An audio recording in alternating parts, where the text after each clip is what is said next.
najpametnejša mravlja, ki je kadarkoli obstajala, pa najbolj glupa mravlja, ki je kadarkoli obstajala, verjetno obstaja tudi tam nek IQ, a ne, mogoče 1 ali pa 2,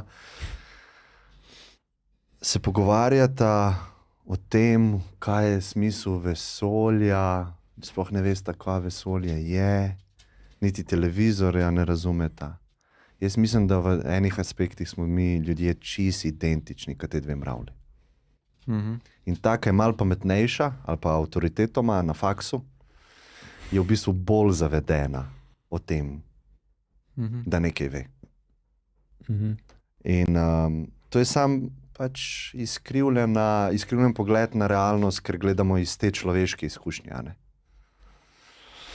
Mislimo, da seže naše znanje nekam, v bistvu pa je v realnosti nikamor ne seže. Tako da je to za nič. Ampak nekaj moramo delati v tem življenju. No. Tako da tukaj vidim vrednost. Samo točno to, ne? Ampak na koncu se vseeno odločiš nekaj delati. Torej misliš, neka predpostavka je implicitna v tem, misliš, da je vredno tega, da to počneš. Ja, akcije dokazujejo vrednost. Ne. Se pravi, če nekaj nekdo naredi, je z akcijo dokazal, da se mu to zdi vredno.